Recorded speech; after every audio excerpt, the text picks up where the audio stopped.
Hi BookTube, it's Amy. So this is sort of my conclusion to my Vlogmas videos. I'm back in my apartment after spending about a week back in my hometown with my parents, sleeping on an air mattress on the floor. And I thought I would do a little update here about my holiday reading and some gifts that I got. So first of all, in front of me, you can see there's a hardcover copy of Stephen King's On Writing. This is one that I read many years ago in paperback format, but I was meeting up with an old high school friend for dinner. It was last night. It was just last night. I met up with an old high school friend for dinner just last night, and it was good to catch up with him. I hadn't seen him in at least 8 years, if not longer. And he gifted me a copy of this book because he'd been reading through some of Stephen King's works, and I mentioned that I liked King and had read quite a bit of him as well. And so this was nice to get a hardcover copy. And let's do books in general first. So on the train to my parents, I read this collection of essays by Agnes Repplier titled Under Dispute. Not the most current essay collection, not really too much about literature. A lot of it, I guess I would say, was literature adjacent, but definitely somewhat politically driven. Are Americans timid? Council of the Doubtful, Strayed Sympathies. Writing an autobiography. There were a couple of titles in here, and as you can see, I didn't mark any pages because I didn't have a pencil or a pen with me. But there were a couple of works, at least a couple of memoirs, that I'm going to have to flip through, find the titles, and add them to my possible to-buy list for, I guess, 2025 now, because I'm going into a sort of a book buying ban year. I'm intending to do a low buy year, which will also entail reading what I have on my shelf rather than purchasing any new books this year. Although I will admit, with 2024 in mind, I thought, well, it's still 2023. Let me slip in a few more Abe orders. So there's 3 books that'll be coming in the mail for me, but they were 2023 purchases. So one last hurrah before I attempt that act of discipline for the year. But there are some memoirs I'll be adding to a list for some future time. And then I was reading some Balzac. I read the title novel in here, Beatrix, and it takes up, I would say, about over half the volume, about 360 pages or so. I didn't get on to the Atheist's Mass, 352, but I did read the entirety of Beatrix on the train. I read maybe 20 pages the other day, put it down, and then picked it up on the train again. But it's quite the novel. I'm going to have to do a separate video just on that Balzac novel. It's a little bit convoluted. Probably not certainly not Balzac's best work. But I did sort of enjoy the slow trickle that was the story, and a lot of what I would say Balzac's classic character tropes appearing in here. Not very well structured. He's kind of meandering all over the place, giving us some description we don't necessarily need. And he even tells us the rules of a card game that isn't really all that relevant to the story. But I did read that one over the holidays. And I had read, goodness, I'm trying to remember, it was on my on my tablet, my Kindle app, I had started reading one of Repler's books in our convent days. I think I got through about 2 chapters of that. And I had started reading, it's just over here. Let's see.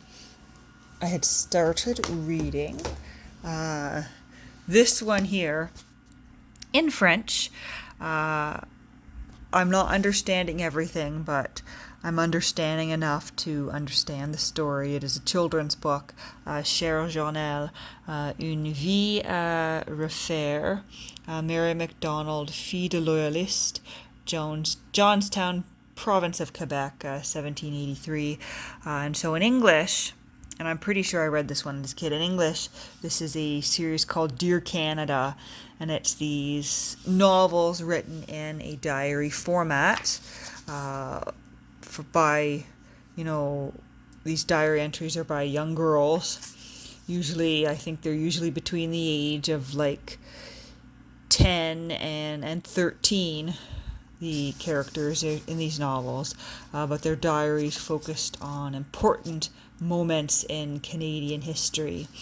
And so in this one, it is the story of a girl who's part of a loyalist family, and they are essentially being driven out of the United States during the American Revolutionary War, or shortly after it, sometime around there. I'm not remembering my American dates, but because of the events of the American Revolutionary War, because they are loyalists who support the British Crown and British North America, they are leaving, and I think there might be a specific city mentioned here. Yeah, they're leaving Albany, New York, and they are going north to settle in Quebec, which at the time was still a British colony.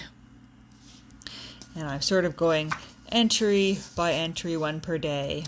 As I said, not understanding every word, but getting a gist of the sentence. And I've just decided I'm going to read some of these Dear Canada journals in French, because I enjoyed them in English as a kid. And I think that's really one of the only ways to learn, read the French and learn to read the same way I learned to read English as a kid, by just kind of going with it, context clues, picking up the vocabulary through the love of a story. But then here I've got some vinyls. My sister had put in an order for a CD copy of the Oklahoma soundtrack. And the story there is she had, put in the order, went to go pick it up, and realized they'd given her not the movie soundtrack, but a soundtrack for a production of the play.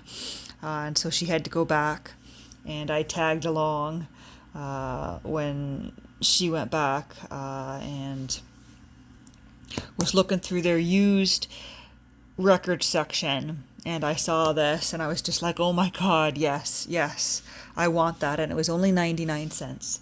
But there's a particular song on here titled Canadian Pacific that I've been listening to on YouTube and absolutely love. I've been sort of obsessed with it. I think it was one of my most listened to songs in the past year. And I thought, yes, I would like to have that on vinyl. And for 99 cents, the price is right. So there's that Canadian Pacific. And they had some good stuff, because I'm like, oh, here's another one I listened to online. The live album from Stompin' Tom Connors. And this has the Sudbury Saturday Night on it, which I really only like the live version of that. There's Sudbury Saturday Night, Bud the Spud, childhood classic there. And if you're not Canadian, you're probably going, who the heck is Stompin' Tom Connors? But if you are Canadian, you probably know exactly who this is. I think he's most well known for the hockey song. But that's great. And then there was an Ernest tub there for 99 cents. I should know I had to pay $12.99 for the Stompin' Tom Connors. But the Ernest tub for 99 cents. I thought, yeah, I'll throw that in there too. I don't think I know too much Ernest Tubb, but I know he's, classic country, and I do like that classic country sound. And then these I didn't buy. These were my dad cleaning out his collection because my parents no longer have a record player. And so he asked if I wanted these. Here's the Judds, Why Not Me? And I looked at it and I was like, oh yeah, it's got Mama He's Crazy on there. I wouldn't mind having that in my collection. And then there is, I think this is Marty Robbins. Yeah, Marty Robbins, more gunfighter ballads and trail songs. I don't think I've listened to Marty Robbins before, but I'm sure it must be good stuff if it was in my dad's collection. And then the ever classic Patsy Cline, and I do like Patsy Cline. I think I might have had, a greatest hits vinyl in the past. But I don't think I have her in my collection at the moment, and so it's nice to be able to add her back. But there we go. This will, in all likelihood, be the last haul that you're going to see on this channel, probably until I go to the Antiquarian Book Fair in the fall in Toronto. I may show you the 2 or 3 books that I ordered as they arrive. They'll probably arrive singly. But yeah, and I guess most of this haul was vinyls rather than books. But yes, it's going to be an interesting year for sure. And it is the 30th of December. So we've just got one more day here because the 30th is almost gone. We've just got one more day here until 2024. So Happy New Year.